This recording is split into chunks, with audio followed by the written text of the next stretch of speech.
Hey, hello, welcome to Between the Weights. I'm Ryan, your host. We are here in the gym, and it's time for our weekly installment of chapters from the Spartan Way, right? So this week we're on chapter 8, and chapter 8 is all about optimism and changing your point of reference, right? Making an adjustment to the way you see your viewpoint, right? The way you see things. It seems like there's that fancy saying that you don't appreciate anything until it's gone, right? And our lives can be whatever, right? We can think that our lives suck until something drastic happens and our lives change in a way that make us realize that what we had before was fantastic, right? Or what we had before we were really blessed before, right?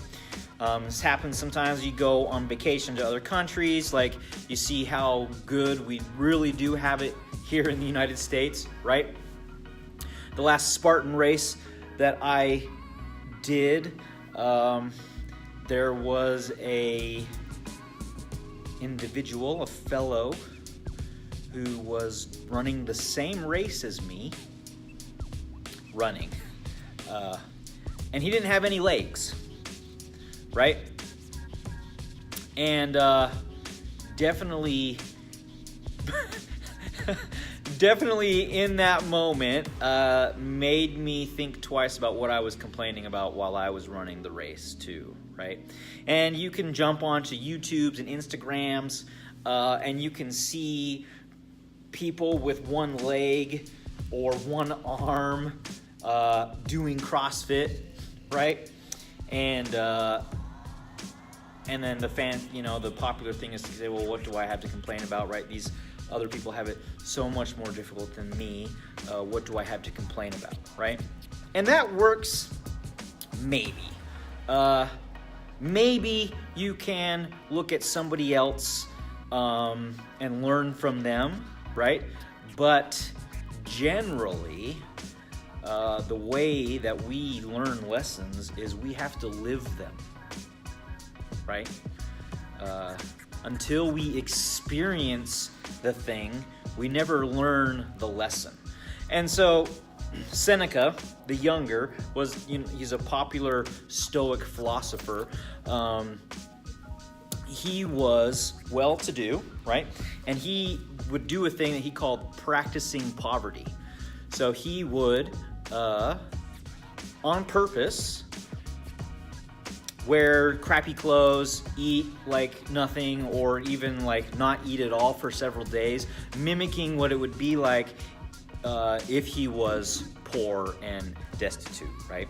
As a way to sort of reset his viewpoint on life, to make sure that he wasn't like taking his awesome life for granted, right?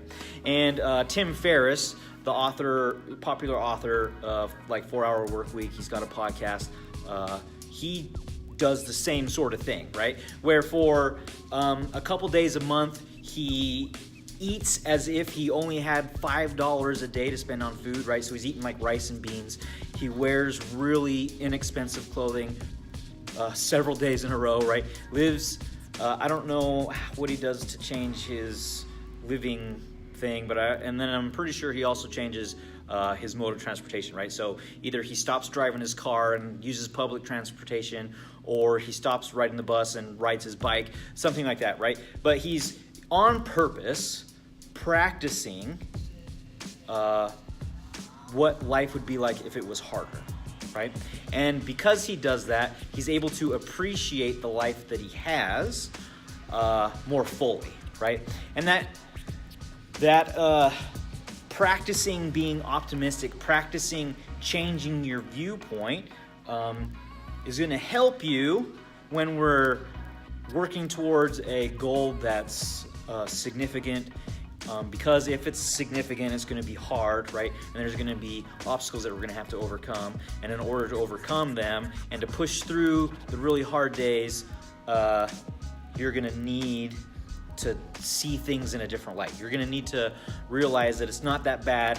Other people have it worse than you, right? And you can continue to do this thing.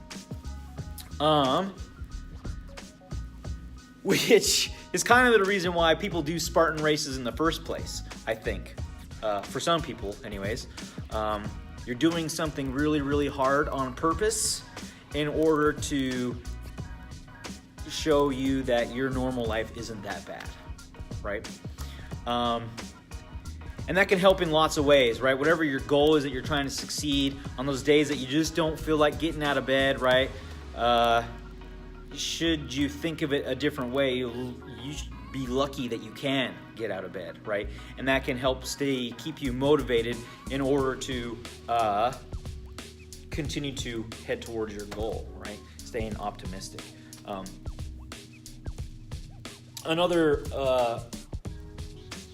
sort of tip from Tim Ferriss, right? It's not necessarily in the Spartan way, but it's kind of in that same line, is lots of us are afraid to try things because we're worried about the outcome, right?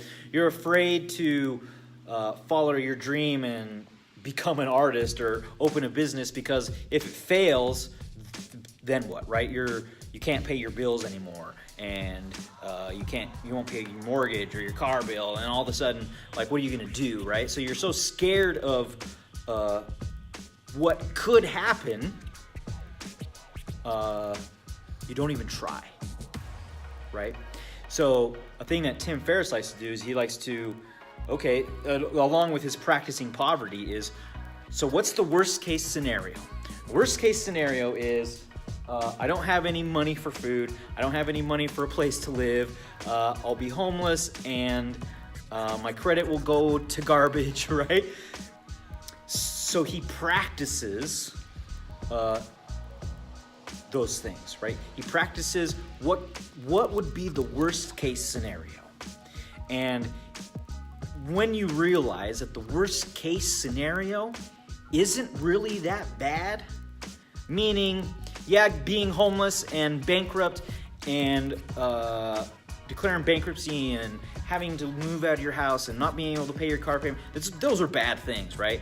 But it's not as bad as dying. It's not as bad as having your loved ones murdered, right? It's not as bad as you losing a leg. So when you kind of experience what you think is the worst case scenario, then it takes some of the power away from it, and then you're not necessarily as fearful of it anymore. You can be more optimistic towards the things that you're trying to do, right? So, optimism, right? And a key sort of strategy to that is just sort of practicing living in poverty, practicing if ride the bus instead of driving your car to work. And it probably won't take more than a day that you are really, really appreciative that you have a car, right? Or whatever the thing is. Don't use a microwave and try to meal prep and eat right? So it's a way for us to practice changing the way that we see the world, right? Seeing the cup half full instead of half empty. So that is the chapter 8 of the Spartan Way. Stay tuned next week for chapter 9. See ya.